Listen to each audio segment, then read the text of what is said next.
اعوذ باللہ من الشیطان الرجیم بسم اللہ الرحمن الرحیم ربی یسر ولا تعسر وتمم بالخیر۔ آج میں جس موضوع پر بات کروں گا وہ ہے کہ جن حالتوں میں دعا قبول ہوتی ہے وہ کون کون سی حالتیں ہیں۔ جن میں دعا کی قبولیت ہوتی ہے ان کی خبر جو ہمیں رسالت مآب صلی اللہ علیہ وسلم نے دی ہے۔ اس میں پہلی ہے کہ مظلوم کی جو دعا ہے، مظلوم کی دعا جو ہے وہ نصرت و مدد کرنے والے اور اسے تسلی دینے والے کے حق میں، اسی طرح مظلوم کی جو بد دعا ہے وہ ظالم کے حق میں قبول ہوتی ہے۔ ظلم خواہ کسی بھی قسم کا اور کسی بھی شکل میں ہو۔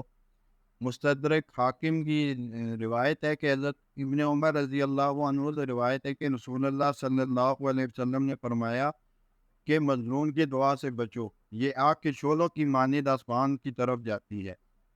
مسند احمد کی روایت ہے کہ حضرت انس بن مالک رضی اللہ عنہ سے روایت ہے کہ آن حضرت صلی اللہ علیہ وسلم نے فرمایا، مظلوم خواہ کافر ہی کیوں نہ ہو، اس کی بد دعا سے بچو، کیونکہ اس کی جو قبولیت ہے اس میں کوئی چیز کی رکاوٹ نہیں ہوتی۔ اب پھر ہے مسافر اور والد کی دعا۔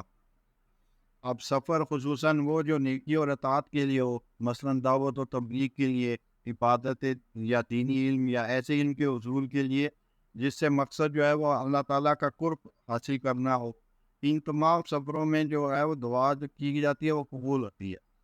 اب جن حدیث میں مسافر کی دعا کی جو قبولیت کا ذکر آیا ہے تو اس سے معلوم ہوتا ہے کہ اس سے جو ہے وہ نیکی کا سفر مراد ہے۔ اب معصیت اور گناہ کا سفر جو ہے وہ اس مفہوم میں داخل نہیں۔ اب مسافر کی جو دعا کی قبولیت کا راز یہ معلوم ہوتا ہے کہ مسافر کیونکہ اپنے اہل و عیال اور احباب سے دور ہوتا ہے، اپنے ملک علاقے سے دور ہوتا ہے، تو اللہ تعالیٰ کی رحمت و حفاظت اس کے ساتھ ہوتی ہے جو اس کی دعا کی قبولیت کا سبب بنتی ہے۔ ترمذی اور ابو داؤد میں ایک روایت آئی ہے کہ حضرت ابو ہریرہ رضی اللہ عنہ سے روایت ہے کہ رسول اللہ صلی اللہ علیہ وسلم نے فرمایا، تین دعاؤں کی قبولیت یقینی ہے، اس میں کوئی شک نہیں۔ ایک مظلوم، مسافر اور والد کی دعا، بیٹے کے حق۔ اب یاد ہے کہ اچھا سلوک کرنے والے کے حق میں دعا اور برا سلوک کرنے والے کے حق میں بددعا ہوتی ہے۔ پھر حاجی، مجاہد اور عمرہ کرنے والے کی دعا جو ہے وہ بھی قبول ہوتی ہے۔ ان تین قسم کے جو آدمیوں کی دعا اللہ تعالیٰ قبول فرماتا ہے، اس لیے کہ یہ سب اللہ تعالیٰ کے حکم پر لبیک کہہ کے نکل پڑتے ہیں، تو اللہ تعالیٰ بطور جزا ان کی دعا جو ہے وہ قبول فرماتا ہے۔ ابن ماجہ کی حدیث ہے، حضرت ابن عمر رضی اللہ عنہ حضرت صلی اللہ علیہ وسلم سے روایت کرتے ہیں کہ آپ نے فرمایا، اللہ کی راہ میں جہاد کرنے والا حاجی اور عمرہ کرنے والا اللہ کے مہمان ہیں، اللہ نے ان کو بلایا، یہ آ گئے، یہ جو طلب کرتے ہیں اللہ تعالیٰ انہیں عطا فرماتا ہے۔